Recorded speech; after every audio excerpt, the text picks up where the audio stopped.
Hey everyone, welcome back to Nintendo Prime. And yeah, first off, the shirt's wrinkly. I'm sorry I didn't iron it today. It was actually stuck at the bottom of a laundry basket. That's why it's all wrinkly. But you know what? That doesn't matter because we actually have to have an interesting conversation today. I apparently triggered a bunch of people when I made a statement I felt should be fairly obvious and pretty hard to really get mad about, and that is stating that the Nintendo Switch 2 is a generational leap over the Nintendo Switch. I don't really think that this is a hard to believe statement. This isn't even arguing about Switch 2 being a Generation 10 system or anything like that. This isn't even saying that it's a generational leap over PS5 or Xbox or anything like that, even other PC handhelds. Literally, the statement's just that it's a generational leap over the original Switch and not something a Switch Pro would have been capable of. And apparently, this has just gotten a lot of people upset. And I actually started having this conversation and made this original statement sort of off the cuff after watching a Digital Foundry video about Hogwarts Legacy and the Switch 2 version versus the Switch 1 version, and how I personally just see this massive leap forward that I didn't see with other platforms coming from Xbox Series, Xbox One and PlayStation 4 to PlayStation 5 and Xbox Series. The leap was there, obviously. There's been improvements in resolution and particle effects and lighting. Yeah, there's improvements, but it just didn't seem as stark as the improvement from Switch 1 to Switch 2, and that's because the essential improvement from Switch 1 to Switch 2 feels like going from the PlayStation 3 to the PlayStation 4. That was a really big leap, and it seems like the leaps, at least from a visual perspective, are getting smaller and smaller each generation, and that's to be expected. You start to reach diminishing returns and all of that stuff. Now, I didn't think that this was a controversial statement. I didn't think that there was anything that really needed to be said about it other than, hey, here's a screenshot, it looks pretty cool, and we move on. But unfortunately, that is not the way the world works. That is not the way the internet works. And so now we're here having this conversation. Now, I want to be very clear heading into this conversation, and I'll be showing some footage from Digital Foundry first before we get to my statement and the responses to it. But I want to be very clear that obviously I'm a Nintendo fan, right? I run a Nintendo YouTube channel. It's in the username. It's in the branding that I'm wearing. I thoroughly enjoy Nintendo. I'm a huge Nintendo guy. And because I am, I have arguably stake in the success of Switch 2. I am a full-time YouTuber. I do this for a living. It supports my family. And so if the Switch 2 is successful, probably the channel will be successful, right? If nobody's playing Switch 2, nobody's looking up Switch 2 news videos. If if everyone's playing Switch 2, they're probably going to want to be watching news videos or even opinion pieces, reviews, etc. So sure, you can argue that there is bias involved in this statement, but I don't really feel like what I said, and when I show you this, feels very biased to me. It feels like a pretty clear and obvious statement that, guess what? I'm aware that all Sony fans and Xbox fans experienced a generation ago. I get it. I understand it. Also, it's okay to point out that it's a leap for Nintendo, regardless of how old the technology might be in Switch 2. People want to argue it's 2020 tech. It doesn't matter, because I'm not talking about when the tech came out. I'm not talking about anything other than its leap over Switch 1 and how it's probably going to be good enough for a majority of consumers for a while. So let's first go over to the Digital Foundry video. I have to remind you, we are giving away 5 copies of Donkey Kong Bonanza to enter to win. Winners will be drawn on the 14th. Well, actually, technically, probably the 15th, because it ends at the 14th at 11:59 p.m. So we'll probably draw them on the 15th. But either way, winners will be drawn then.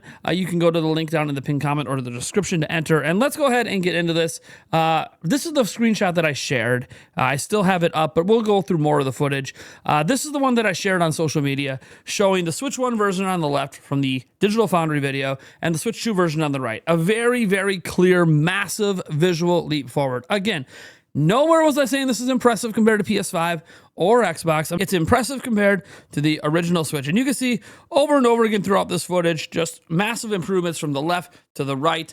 You can just see how much clearer things are, how much better the lighting is, how much better the texture quality is, and more. Like, everything just looks so much better left to right. And this was the entire point of what I was talking about in regards to Hogwarts Legacy in particular. And the reason I brought up this game is because I've actually been playing this game on my Switch 2. I've been actively playing this game literally right now, and I noticed the big visual upgrade. I mean, I mean, come on. It's a pretty big visual upgrade, right? We're not going to sit here and pretend otherwise, regardless of whatever you want to rank Switch 2 in the pantheon of consoles and your preferences of play and PC gaming and all of that. The point is that this is a leap forward. And if we're not going to acknowledge that, then we're just being disingenuous. This is not a simple pro version of a system. And the reason I can say that is because we have examples of pro versions of systems. The PlayStation 4 Pro, PlayStation 5 Pro. It wasn't this big visual leap over the PlayStation 4 or the PlayStation 5. And obviously Nintendo, while they didn't use the moniker Pro, they've used new 3DS in the past, right? DSi. Those were both, upgraded versions of current systems that were more powerful, but you didn't notice a massive, like a huge visual leap forward. Sometimes you get some extra performance, better frame rates, but you weren't noticing like a huge leap forward visually like you're seeing. I mean, look at this, just back and forth. Clearly, this is like a generational leap for Nintendo, really for any company if they were running the Nintendo Switch tech for this long. So yeah, obviously, I find this to be fairly impressive. Is this impressive compared to all versions? Well, of course not. You can fast forward here, past the Switch comparison. You can get to the PS4 comparison. Some things look better on Switch 2. Some things look a little bit better on PS4. Some things kind of just look negligible. Like in this scene right here where they're running, there's not a whole lot of difference, I would say, in the quality just glancing at it. And again, I'm talking from a general consumer base. There could be literal differences in frame rate, literal differences in resolution, literal differences in a lot of things. But the point is, the PlayStation 4 does look pretty good. PlayStation 4 has always looked pretty good. This is one reason why, you can see even here where the textures are slightly better on Switch 2. Switch 2 in some areas does outperform the PlayStation 4, but that's not the point. Like, this comparison obviously isn't nearly as impressive as the Switch 1 because the Switch 1 is Nintendo's platform. And you can see they do it to the Series S as well. The Series S in general presents a better version of the game, but the Switch 2 version can kind of hold up and hold its own here. And you can see this nice little cross section of like on the Switch. They didn't even have the text up here. You can see the PS4. You can see the text is there. You can see the texturing's a little bit better here on the Switch 2. And then obviously, it's kind of hit its final form. You have the skull here and all that on this Series S because the skull is missing here on the 3 broomstick side. So yeah, look, obviously the Series S is probably going to be a better one. It's not limited power draw wise. It can draw power directly from the wall. Switch, while it can do that in dot mode, is still very limited because they're trying to consider there's a battery involved. But I mean, you can see here, obviously there's more foliage and more going on in the Series S version. Nobody's out here trying to pretend the Switch 2 is as powerful as the Series S, even if it can get like outputs that are sometimes a little bit better. But in general, it's going to be weaker than a Series S. Yes, absolutely. More powerful than the PS4, not quite as powerful as the Series S, somewhere in between. And I think for a portable system, that's pretty good. I wish they would have did some more cross comparisons with things like PC handhelds, but I can understand why it's very, very hard to do those comparisons to PC handhelds. I get it because settings are going to be in the eye of the beholder. Some people will be fine with 20 FPS but cranked visuals. Some people want 60 FPS and you really drop the visuals. So yeah, it's hard to do direct comparisons to PC handhelds just because there's such a variance in spec. But if we go all the way back here, you can see loading times.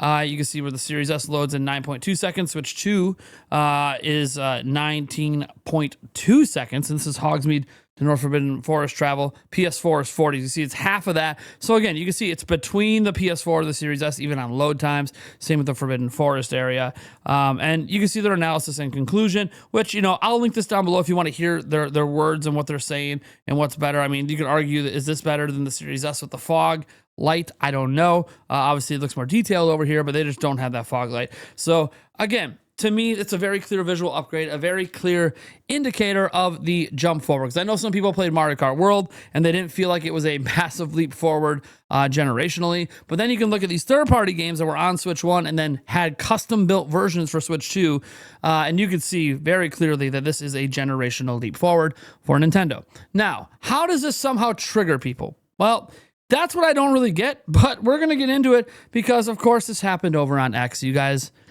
know how fickle it could be over here. As we come in here, it says, I said, I've been playing Hogwarts Legacy on Switch 2 lately, and I concur with the take of Digital Foundry's review. When compared directly to Switch 1, you can literally see this is a generational leap in performance, something that a quote-unquote Switch Pro wouldn't have been capable of showing. And again, that is based on other consoles with Pro models and Nintendo's own upgraded models in the past. There is clear context to explain that this is a much bigger leap forward than just a little spec bump would have been mid-generation. Now, people don't realize that just because visually games don't look better than PS5 or something, which of course they don't, was never the point. The reason people were excited about Switch 2 from a performance perspective is what we're seeing here. Should be is, not if. There are 150 million plus Switch owners that are going to experience a generational leap forward to something that looks and feels great. This is a leap that, sure, PlayStation 4 owners felt coming from the PlayStation 3.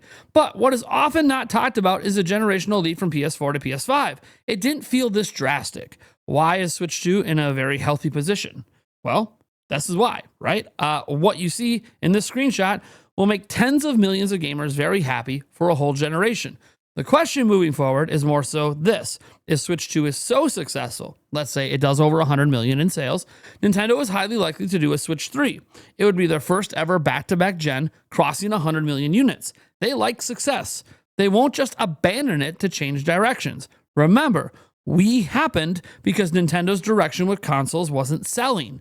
Going from Switch 2 to Switch 3 is likely not going to show this drastic of a graphics boost. So, will an even more powerful Switch 3 be enough? See, I'm even lobbing criticism here. Hey, when we get the Switch 3, I'm not sure that power alone will be a deciding factor for people. Anyways, I guess time will tell, but that's a concern. And then I show this screenshot, the same one from the video. Obviously, you guys saw the video, which is going to be higher quality than X compression. Okay, so as we go back into here, you'll see just these statements like Jesse S is coming in. I get you're a Nintendo guy, but with Nintendo releasing older games for more money on newer hardware, being such protective, you know what, about their IPs and bullying, that those dare that bring competition to the markets, and to top it all off, Switch 2 by TOS, you don't own it. None of this has anything to do with what I just said. You're going to see this as a consistent pattern in some of the replies. Some of the replies are obviously just exciting and mimicking, yeah, this is great, I'm playing Hogwarts Legacy, I'm having fun with it. But that comment had nothing to do with this post. All right, we'll move past my response on this. Switch 2 tech is 2020 old. They could have released this console just 3 years ago. Switch 1 F off. He says F off. What does that have to do with anything I said?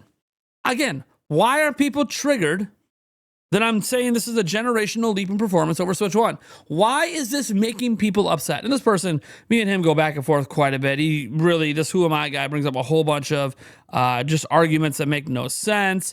He's talking about me moving goalposts. Meanwhile, he's bringing up things like other systems that don't matter and all this other stuff. It's all stupid. It's literally all stupid. You have this person coming in. You know, if they name it the Switch Pro, it'd be the same thing. This person goes back and forth on the stupid moniker of Pro, how it like, oh, it's it doesn't have a set meaning and all this stuff. Like, come on, we aren't idiots out here, right? We can read the tea leaves. Everyone knows what a Pro model would mean. Everyone knows that even if they don't call it a Pro, they call it a new, they call it whatever, that it's a minor spec upgrade to what's currently there within the same generation. It's not going to be a generational leap. We're not stupid. Why people are acting stupid, it's because it's about Nintendo, right? This is just what happens. This person points out something that actually, I tend to agree with. It feels like we hit peak graphical improvements a while back, and the improvements now are in the mechanics. Yeah, there's still some improvements in resolution, frame rate, particle effects, lighting, shadows. There's still improvements happening, but now they're on like the finer tuned details than they are on the big general landscape scope. You step back and look at two TVs side by side with games on like Switch 2 and PS5, and you step back like 20 feet and you'd be hard pressed sometimes to even tell the difference. That's one of those things. Obviously, as you get closer up, you can see differences. But the point is, like, to general consumers, they're not going to notice as much. This one's talking about how much they enjoyed it, because they also said, hey, they're taking advantage of mouse mode and stuff in the game for wand play. Lots of people excited, right? Lots of people excited. This really puts it into perspective, which was the whole point of my post. It really puts it into perspective. I've only played NSO and Mario Kart World in your Switch 2, which again, as I said, Mario Kart World is not always the best example of the leap forward, because most of the leap forwards in Mario Kart World, while there are actually visual elements that are a leap forward, are in the gameplay mechanics, the animations, the amount of players on screen, and all the crazy stuff going on. A lot of that stuff isn't going to necessarily look demonstrably from a visual perspective so much ahead of Mario Kart 8 Deluxe, but that's why we're relying on third-party games right now, because we don't have anything else. Like, even when 3D Donkey Kong comes out, well, we don't really have a 3D Donkey Kong to compare to. So That's going to be a hard pressed thing. So then all of a sudden you got to wait till like the next big Mario game, the next big Zelda game, the next Xenoblade game, something that we can compare to the prior generation. But right now we don't really have that because 3D Donkey Kong didn't exist on Switch 1. But as we go back here, you'll just see over and over again, the physics aspect's impressive. You're seeing some really nice comments here, but just some people that get a little bit triggered. Third parties are going to need new hardware in 4 to 5 years unless the business model changes. Switch 2 becomes a target platform or target spec, which I hope is the case. Good thing they hope. 4K 120 FPS targets are nice, which is not something Switch 2 can do right now. Ampere technology was released in September 2020, but it didn't reach the Switch 2 format until 2025, using the same metric for Switch 3. This guy's talking about, hey, Switch 3, we can start looking at what NVIDIA's got going on in 2028 to maybe get an idea of what Switch 3 might do. Fine with that. I'll never buy one. It's $700 in Canada. Yeah, prices are kind of a problem. It's very fascinating. Like, this is another side-by-side shot here and here from that Digital Foundry video. Like, obviously using the Digital Foundry video as a frame of reference is just because I don't want to keep moving my game between 2 different systems and having to actually capture the footage myself when it's already been done for me by an outlet that analyzes all this stuff. But it's just kind of funny going through here, and you're seeing lots of positive comments, lots of negative comments. This guy, not about being better than PS5, will tell that to Nintendo fanboys scamming people, saying Switch 2 would be as good as competitors, and also that no games would skip it. Well, we don't know about games skipping it yet. Obviously, we can talk about how, well, games weren't announced this summer for. Yeah, some games weren't announced for PS5 either. They were going to PS4 that first year. We gotta remember the context is when new systems come out, it takes time for games to bring their development over. Now, look, the larger point that we got to make here is that Switch 2 is an obvious and clear generational leap forward. Regardless of how you want to compare it to the grander landscape of gaming, we're just talking about compared to what Nintendo has. It's great. Is it going to feel great 5, 6, 7 years from now? That I don't know. But what I can say is games are looking good enough. And is that good enough to keep third-party support when new generation system comes around? I don't know. But I will say if Switch 2 is selling extremely well and is the go-to platform for many, many gamers, you could see a shift in the market where third parties start to now favor Nintendo's platform. Again, that's a future projection. We don't really know. What I do know is I'm impressed. Look, I'm a big tech guy. I don't have like the latest 5000 series GPUs. I do have a 4080 Super though. That's very capable of pretty high-end gaming. I wouldn't say you can max out everything and go 4K. You can max out everything and do 1440p for sure. 14900K, which is not the greatest CPU for a whole lot out there. Actually, it was kind of a mistake. I got it before all the stuff came out about all the issues it has. But look, the point I want to make here is that I am very, very excited for the direction of Nintendo and the prospects of Switch 2 for the next 5 years. We'll see after that. We'll see if a Pro system comes out or something else. But for the next 5 years, I'm pretty excited for Switch 2. I think it's got the right performance for third-party games, and I just think they have to optimize for it, which, of course, any game does. I mean, we were just talking about, literally talking about Hogwarts because we can directly compare that to Switch 1. Cyberpunk can't even run on Switch 1, right? So we'll leave it at that. So thank you guys so much for tuning in. I am Nathaniel Rumpeljans from Nintendo Prime. I got to get editing this video and get going here. We got like 3 days of family functions going on. It's kind of wild. So I got to get going for that. I got to get my dog out to the lake and do some fun stuff with some family. So I want to thank you guys for being here. We will be live streaming tonight, so I will catch a bunch of you guys tonight. But yeah, otherwise, let me know your thoughts on this video down below.